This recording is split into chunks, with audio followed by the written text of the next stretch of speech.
Break के बाद आपका स्वागत है और अब कॉर्पोरेट रडार में हम बात करेंगे न्यूक्लियस सॉफ्टवेयर की। 1986 में शुरू हुई न्यूक्लियस सॉफ्टवेयर ग्लोबल फाइनेंशियल कंपनियों के लिए end to end digital lending और ट्रांजैक्शन बैंकिंग प्रोडक्ट्स बनाती है। आज कंपनी के टॉप मैनेजमेंट से हम मार्च तिमाही नतीजों पर बात करेंगे, साथ ही आगे की ग्रोथ गाइडेंस के बारे में भी जानने की कोशिश करेंगे।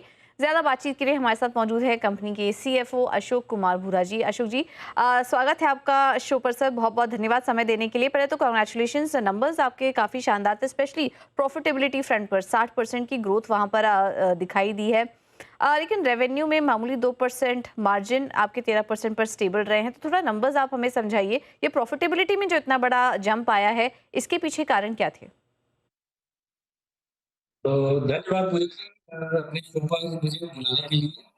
और यदि हम क्वार्टर की बात करें तो न्यू लेबर कोड का इम्पैक्ट हमने दिसंबर क्वार्टर में रिकॉर्ड किया था, करीब 18 करोड़ का। और इस क्वार्टर में हमने करीब 3 करोड़ का वो इम्पैक्ट रिकॉर्ड किया है बुक्स में। सो उसकी वजह से ये हमारे पीएनएल में इम्पैक्ट है। यदि आप पूरे साल का रिजल्ट्स देखेंगे तो प्रॉफिट मोर और लेस स्टेबल है, रेवेन्यू ग्रोथ पर है। बट थोड़ा इम्पैक्ट हमारे को पीएनएल में इस चीज का दिख रहा है। हुँ, बिल्कुल। तो ये है वजह जिसकी वजह से हम देख रहे हैं कि मुनाफे में करीब 66% की ग्रोथ इस बार नज़र आ रही है। सर, पिछले 2 महीनों में हमने देखा कि रुपये में भी गिरावट आई है और आपका तो एक्सपोर्ट रेवेन्यू से भी काफ़ी कंट्रीब्यूशन आता है। तो क्या उसका कुछ इम्पैक्ट आपके आया रेवेन्यू में और प्रॉफिटेबिलिटी में? हाँ, थोड़ा इम्पैक्ट उसका भी है हमारी बुक्स में। और वैसे हम हेजिंग करके चलते हैं। सो हमारे एक्सपोर्ट रेवेन्यू का 1% हम ऑलरेडी हेज करके चलते हैं। सो उसका एक इम्पैक्ट हमारी बुक्स के अंदर में मामूली आपको दिखेगा। ओके। आपके कुछ फ्लैगशिप प्रोडक्ट्स भी हैं, फिनवॉन नियो, पैसे, न्यूक्लियस सॉफ्टवेयर सर्विसेज, ये कुछ प्रोडक्ट्स हैं आपके। तो सेगमेंट वाइज थोड़ा बता पाएंगे सर कि कहाँ से अच्छा प्रदर्शन मिल रहा है, कौन सी सेगमेंट ज़्यादा कंट्रीब्यूट कर रहा है आपके रेवेन्यू में, और आगे के लिए आपका फोकस एरिया क्या होगा? सो हमारा सबसे स्ट्रॉन्ग प्रोडक्ट मार्केट में फिनवन नियो है, फिनेक्सिया है। सो फिनेक्सिया ट्रांजैक्शन बैंकिंग का प्रोडक्ट है जो काफी बड़े बैंक और बड़ी ट्रांजैक्शन वाले बैंक हमारे लेते हैं।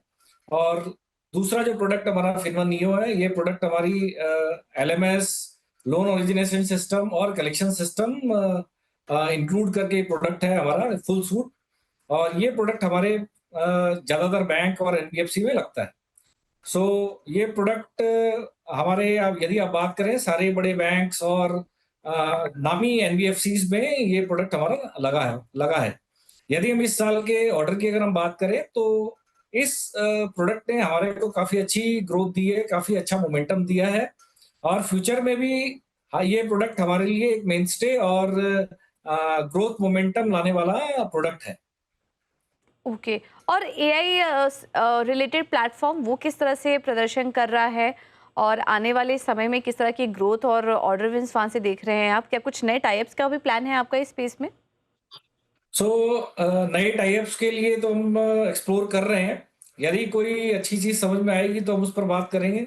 कंपनी के पास में एनफ कैश है and we we can invest that money in that in those direction. We are anyway investing a lot on AI. AI पर हम काफी कंपनी इन्वेस्ट कर रही है और एआई टैलेंट पर काफी इन्वेस्ट कर रही है। वो इन्वेस्टमेंट कंटिन्यू रहेगा। आने वाला ज़माना और एआई का ही ज़माना है। इनफैक्ट हमारे कस्टमर्स भी एआई प्रोडक्ट और एआई पर काफ़ी बातचीत कर रहे हैं। काफ़ी सारे सॉल्यूशन हमने एआई एम्बेड किए हैं। एआई एक सेपरेट लाइन ऑफ बिज़नेस नहीं है हमारे लिए।